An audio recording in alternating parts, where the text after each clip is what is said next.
வணக்கம், இது ஆர்த்தி கஃபே. இன்னைக்கு நம்ம என்ன பார்க்க போறோம் அப்படின்னா, எல்லா நாளுமே நம்ம இது ஸ்வீட்டா தாங்க சாப்பிட்டுருக்கோம். இன்னைக்கு வந்து காரமா சாப்பிட போறோம். கார போலி.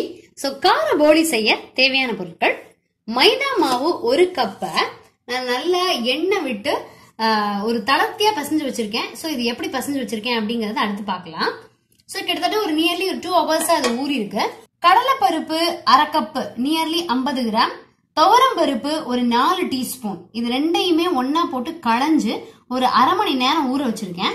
ஒரு 3/4 கப்பு துருவின தேங்காய், அந்த பூரணத்துக்கு தேவையான அளவுக்கு உப்பு, தாளிக்கிறதுக்கு ஒரு 1/4 டீஸ்பூன் பெருங்காயம், ஒரு அரை கைப்பிடி அளவுக்கு கொத்தமல்லி தழை, 2 கொத்து கருவேப்பிலை, காரத்துக்கு ஏத்த மாதிரி பச்சை மிளகா. நான் வந்து ஒரு 2 பச்சை மிளகாவை கட் பண்ணி வச்சிருக்கேன்.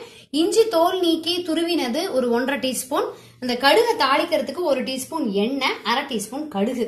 இப்ப நம்ம என்ன பண்ணிடலாம் அப்படின்னா, இந்த பருப்பு ரெண்டையுமே வந்து 3/4 பதத்துக்கு வேக வச்சு எடுத்துக்கலாம். நீங்க குக்கர்ல வேக வச்சாலும் சரி, அப்படியே வந்து நம்ம வானலியில வேக வச்சாலும் சரி. சோ 3/4 பதத்துக்கு இது வெந்திருக்கணும். வெந்துட்டதுக்கு அப்புறமா பார்க்கலாம். அதுக்கு முன்னாடி இந்த மாவை நான் எப்படி பசஞ்சேன் அப்படிங்கறத பார்க்கலாம்.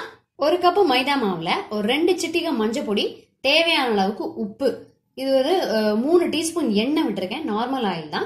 சோ இதை நல்லா குழைச்சு மாவு வந்து பிசையணும். கொஞ்சம் தளர்வா இருக்கணும் மாவு, அப்பதான் நமக்கு தட்டுறதுக்கு ஈஸியா இருக்கும். சோ இதை நல்லா கொஞ்சம் தளர்வா பிசைஞ்சிட்டு பார்க்கலாம். நான் ஆல்ரெடி நிறைய டைப் போலி போட்டிருக்கேன், அதுலயும் மாவு இதே மாதிரி தான் பிசைஞ்சிருப்பேன். சோ இதை நல்லா தளர்வா பிசைஞ்சிட்டு பார்க்கலாம். மாவை நல்லா தளர்வா பிசைஞ்சாச்சு. இப்படி பாத்தீங்கன்னா நல்லா தெரியும் தளர்வா இருக்கு. மேல கொஞ்சமா ஒரு 1 டீஸ்பூன் நெய் விட்டுருக்கேன். நியர்லி ஒரு 4 டீஸ்பூன் நெய் விட்டு தான் பிசைஞ்சேன். சோ மேல 1 டீஸ்பூன் நெய், 5 டீஸ்பூன் ஆயிருக்கு. சோ இது வந்து ஒரு 2 hours ஆகுது ஊறட்டும். ஊற தான் நல்ல சாஃப்ட்னஸ் கொடுக்கும். சோ இது ஊறினதுக்கு அப்புறமா நம்ம அப்படியே பூரணத்தை தயாரிச்சு போடி தட்ட வேண்டியதுதான். பருப்பை வேக வச்சாச்சு. தண்ணியை வடிச்சு எடுத்து வச்சுட்டேன். குக்கர்ல தான் வேக வச்சேன். மூழ்கிற அளவுக்கு தண்ணி விட்டு ஹை ஃபிளேம்ல ஒரே ஒரு விசில் ஆஃப் பண்ணிட்டு தானாவே பிரஷர் போகணும்.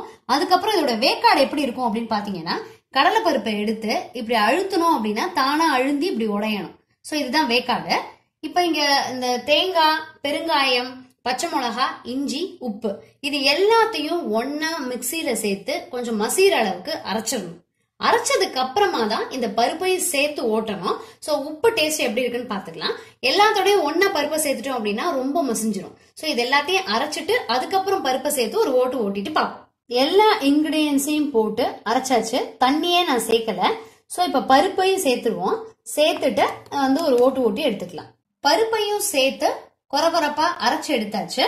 இதுல வந்து நம்ம டைரக்டா கொத்தமல்லி தழைய பச்சையா சேர்க்க போறோம். எண்ணெயில கடுகையும் கருவேப்பிலையையும் தாளிச்சு சேர்க்க போறோம். கடுகையும் கருவேப்பிலையும் தாளிச்சு மாவுல சேர்த்து உருண்டையாக்கியாச்சு. அதே மாதிரி ஊற வச்ச மேல் மாவு மைதா மாவையும் அதே மாதிரி 11 உருண்டையா உருட்டி வச்சுட்டேன். இப்ப வாழை இலையில எண்ணெய் தடவை வச்சிருக்கேன். நம்ம நெய் தடவை வேணாலும் வச்சுக்கலாம். சோ முதல்ல ஒரு மைதா மாவை எடுத்து அப்படியே தட்டிக்கலாம். போற அளவுக்கு தட்டினதுக்கு அப்புறமா அந்த பூரணத்தை எடுத்து வச்சு தட்டணும். சோ ஆல்ரெடி நிறைய போலி நம்ம போட்டாச்சு. அதனுடைய லிங்க் எல்லாமே நான் இந்த வீடியோவோட டிஸ்கிரிப்ஷன் பாக்ஸ்ல கொடுத்துருக்கேன். நீங்க அதை ரெஃபர் பண்ணிக்கலாம். சோ இது ஒரு டிஃப்ரெண்ட் டேஸ்டா இருக்கும். நல்ல டேஸ்டியாவும் இருக்கும். அதாவது நல்ல காரமா, இன்னும் கொஞ்சம் மிளகா கூட போட்டோம்னா நல்ல காரசாரமா இருக்கும். இப்ப நடுவுல ஒரு பூரணத்தை வச்சு க்ளோஸ் பண்ணிடலாம். மசாலா இன்னும் நீங்க சோம்பு அதெல்லாம் விருப்பப்பட்டா அதெல்லாம் சேர்த்துக்கலாம். அதெல்லாம் நம்மளுடைய விஷயம் தான், அந்த வாசனை அதெல்லாம் எப்படி வேணுங்கிறது. சோ இதையும் வச்சு ஆஸ் யூஷுவல் எப்பயும் போல தட்டிடுவோம். நம்ம மாவு நல்லா ஊறி இருக்கிறதுனால உங்களுக்கு வந்து நல்லா சாஃப்டா கிடைக்கும் அது. சோ அதே மாதிரி தட்டி எவ்வளவு கொஞ்சம் மெல்லிசா தட்ட முடிஞ்சாலும் தட்டிக்கலாம். தட்டும் பொழுது கொஞ்சம் சாஃப்டா தான் தட்டணும். வேகமா அப்படியே பிரஷர் கொடுத்தோம் அப்படின்னா உள்ள இருந்து பூரணம் வெளியில வர ஆரம்பிச்சிடும். பூரணத்தையும் உள்ள வச்சு நல்லா தட்டியாச்சு.